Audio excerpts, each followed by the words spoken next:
2 of our lecture on Tolkien.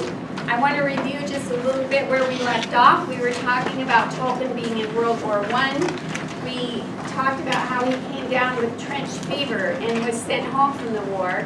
And right after he was sent home, his unit was almost completely wiped out. And his 3 best friends from TCBS, the club he had, were all killed. So his closest friends were killed. He suffered symptoms from trench fever on and off for quite a long time. It kept reoccurring. But Edith had their first child during the war. And then I think we talked about how he was stationed at Kingston upon Hall, and he and Edith went walking in the woods, and Edith used to dance for him there in the woods. And you could just see, in this open area of the woods where Edith would dance, and so beautifully, among the flowering hemlock, that he got some of his inspiration from that in his story. If you read it, you can see where that kind of inspired it. In fact, I think in Lord of the Rings, don't the trees dance in part of that too?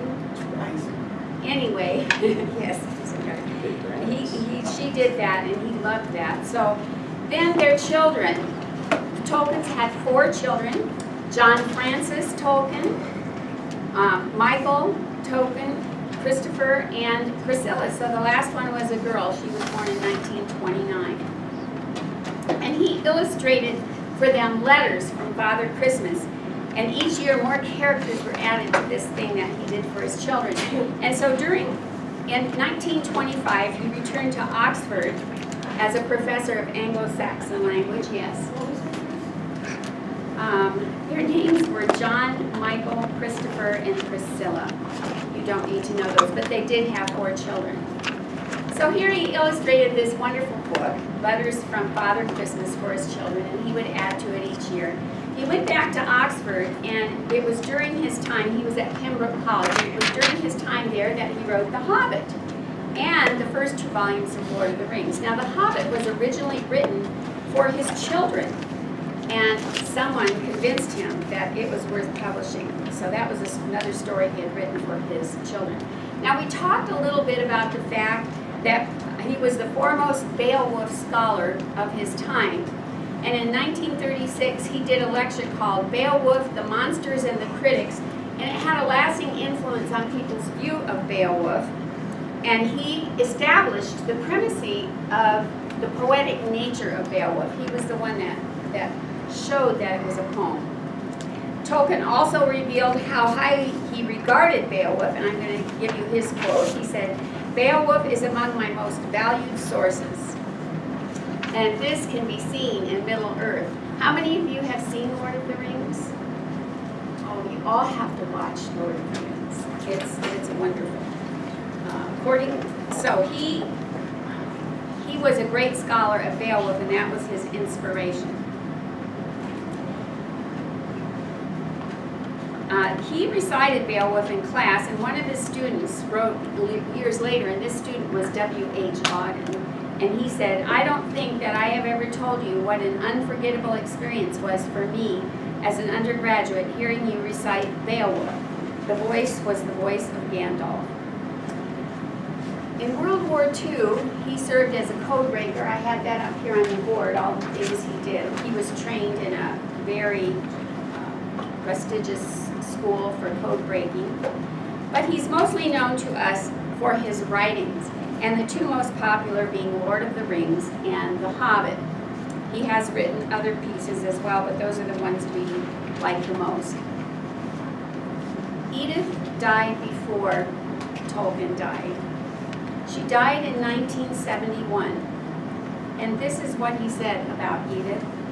"I never called Edith Luthien, but she was the source of the story that in time became the chief part of Silmarillion." That was another book of his.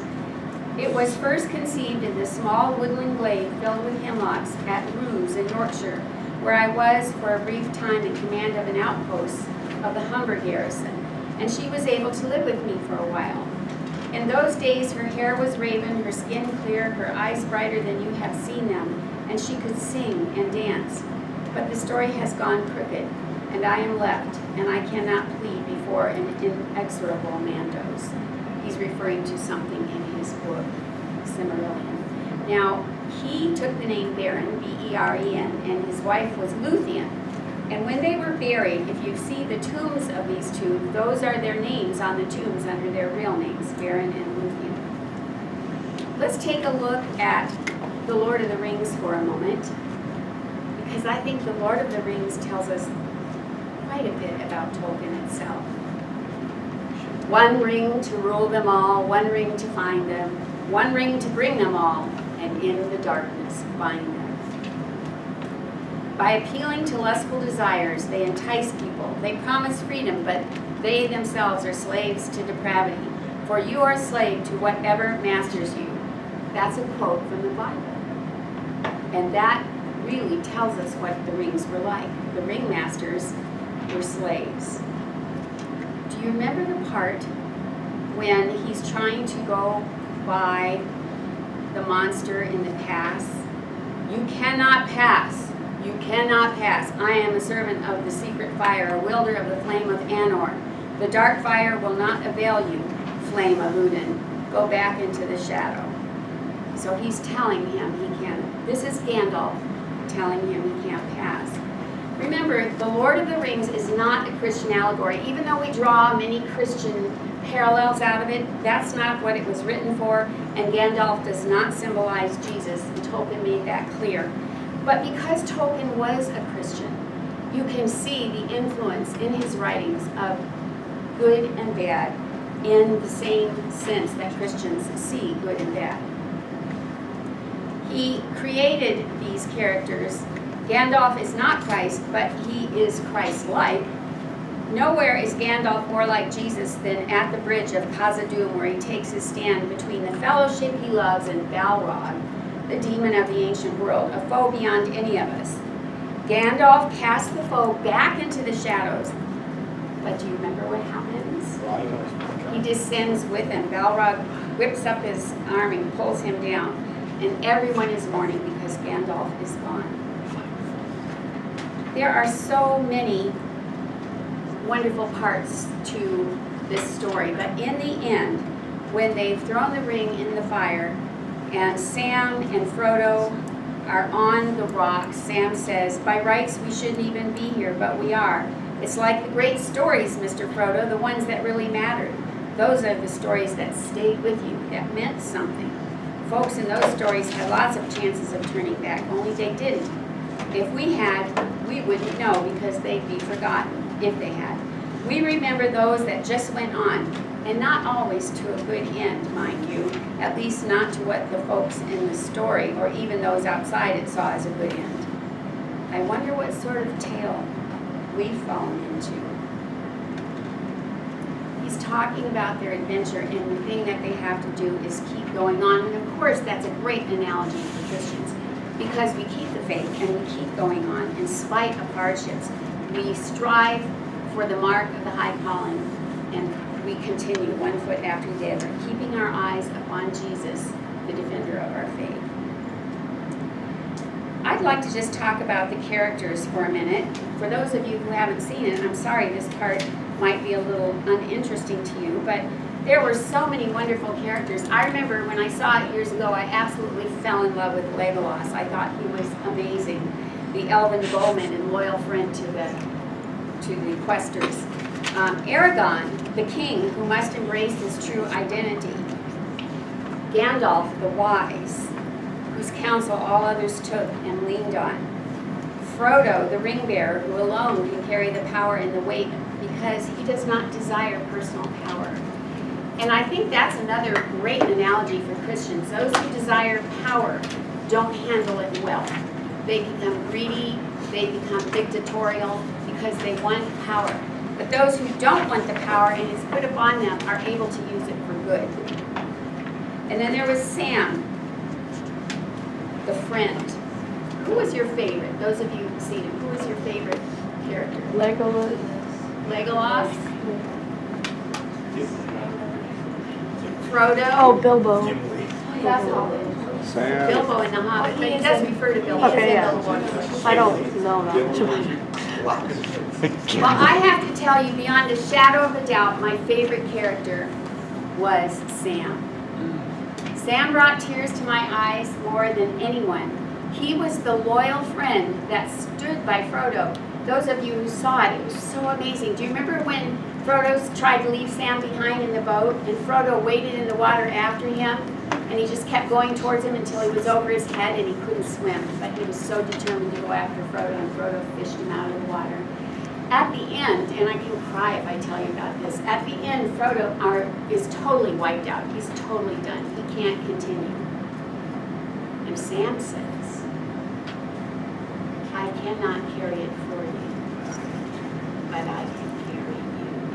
And he picks up Frodo, as weak as they are, and carries him on the last part of that trip. He says, come, let us be done with it once and for all. I cannot carry it for you, but I can carry you. Sam's courageous humility. Sam never sought recognition, did he? His courageous humility just brought tears to my eyes so many times. And I wish I could be that kind of friend to someone. I would really encourage you, if you haven't seen Lord of the Rings, to have a Sunday party sometime and watch all three of them. You know, just get a bunch of food and have a, because how long is it to see all three of them? 9 hours. It's like, I think it's They're all like 3 It's hours. a It's long- 12 and a half hours. No, it's like, they're each 4 hours. I think they're only 3. Yeah, it's only 3. It's like 3 and like a quarter. You're watching The Hobbit as a prequel. Extended edition. Yeah, that's Well, what a I couple count. things I wanted to point out. The director's cut. All these Extended things that edition Tolkien commentary. did. An artist, he certainly was. On your handout I gave you, and Sophie, if you can zoom in on this a little bit. This is the monogram that Tolkien designed for himself. Can you see his initials in it? J.R.R. Tolkien. And it's so beautifully done. I mean, this monogram alone is tribute to his artistic ability. I absolutely love it. In my art class, we do a section on monograms, and I always show this one as a spectacular example. So this was his monogram that he did, Tolkien's monogram. And inside the booklet, you have pictures of him and his brother Hilary. So there they are as young boys. And then, if you turn the page, you have Tolkien when he was a little older. This is during the time when he was waiting to turn 21, and he's a very nice-looking young man. And you remember what happened with Edith when he finally located her on his 21st birthday. She was engaged to someone else, but she saw this man, and she changed her mind. Here he is just before the war, and then you have a picture of him as a very old man. He loved his pipe. And one of my favorite pictures, it's a desktop, and the last picture is the last picture ever taken of him, and this was taken by one of his favorite trees at Oxford. I love this because I'm truly a tree hugger. When people make fun of tree huggers, that's me. I mean, I'll literally hug my trees. And I get so attached to trees. As a child, I had a name for it. We had 36 trees on our property, and I named them all. And they were really important to me. They were like they are living things. And I just love trees to this day. I have some elegant birches in my front yard.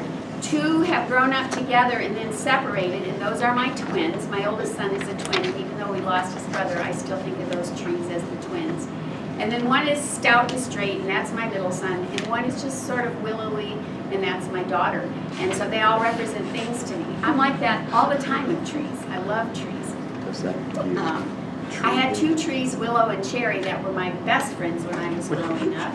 And I used to spend time, the willow would grow down to the ground and touch the grass, and so inside it was like all green light in like a hidden haven. And I used to go in there and spend hours under that tree. I love that tree. The tree, when they cut it down, was 300 years old. Whoa. And then the other tree was a branchy cherry tree that would get these white blossoms in the spring and cherries in the fall. And there was a place where 3 branches had sort of, they'd grown sideways and then up, and it was like a perfect chair. And I used to go up and sit in that chair in those limbs and read for hours. And I had a dog. My dog was named Boomer, and she learned to climb that tree, and I'd help her. And she was kind of big, but she'd lay over my lap while I sat up there and read in that tree. So I've always had a fondness for trees, and that makes me feel fond of Tolkien because he shared that with me. he was very fond of trees too, and this was his favorite one. So I couldn't take you through Beowulf without introducing you to Tolkien, who was inspired by Beowulf and loved Beowulf and thought of it as his greatest source. Okay, that's it for Tolkien.